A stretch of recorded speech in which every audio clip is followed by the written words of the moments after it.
So hello everybody, it's Chris and welcome back to the channel. Today we're going to do some likes and dislikes of having a dog. At different kinds of dogs, it may have different types of bad and good things. So let's begin. First, dislike. The fur. Many of the dogs have the kind of fur that, shed everywhere. It can be really unpleasant sometimes, as you may find it in your food, clothes and other places. Second, dislike.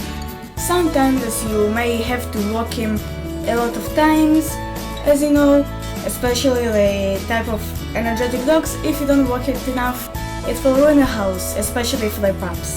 So if you're the type of busy person, doesn't matter how much you love dogs, it's not really good for you and not recommended for you to take one. Dislike number 3. Many dogs are really need to be trained, especially if it's a big dog and you want to be able to unleash him. And especially you have the type of dogs that are hard with training, it may take you a lot of time and a lot of effort until you train him. And if you want to train him to specific things as agility and freestyle, as he'll work to music, nor obedience, there's a contest of obedience, so it might take you even more time until you get to that level. Fourth dislike. Some dogs may be very loud. Some dogs may be loud for not too long for a good reason, so it's still fine, but sometimes they may be loud all the time and you can't sleep at night because they found something so interesting to bark at from a window that you actually can't sleep at night. And it gets me crazy because one of my dogs is like that. She barks a lot. Fifth and last dislike. Having a very independent dog, usually dogs that are, schnauzers or terriers, that doesn't matter how you train them and they know everything you taught them, and doesn't matter how much you ask them and how much you tell them to do something, they actually don't want to do it. Usually those dogs have sort of cattish character, and sometimes to get along with them may be hard.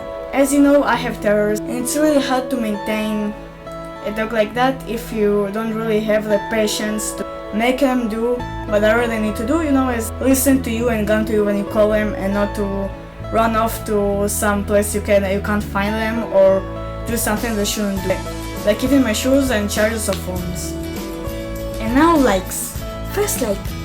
Dogs are humans' best friend.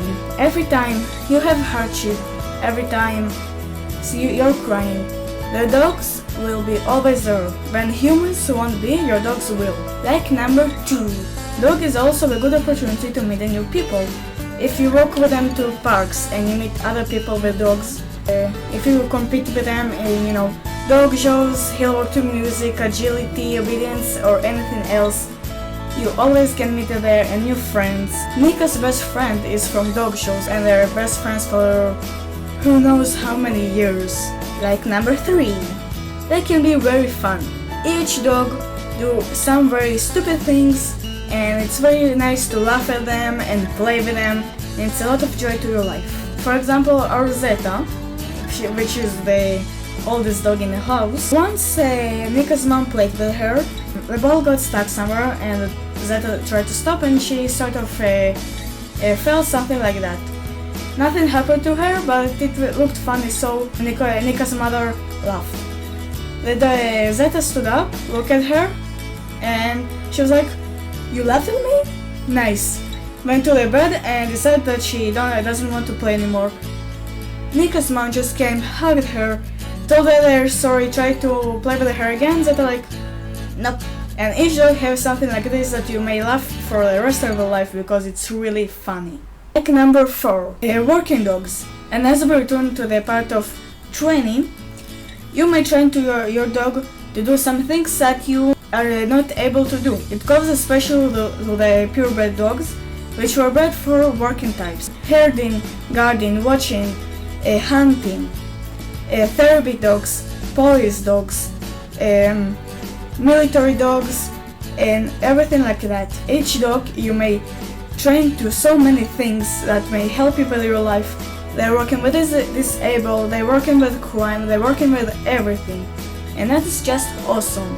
Even those that are pups are working as therapy dogs with kids that have some sort of problems.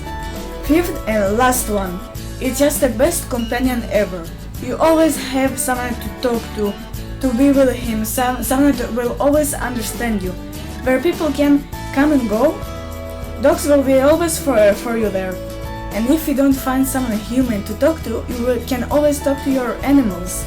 And in my opinion, dogs are the best animals to have and to communicate with, as they have so many good characters as love and trust, and they never, but never will disappoint you.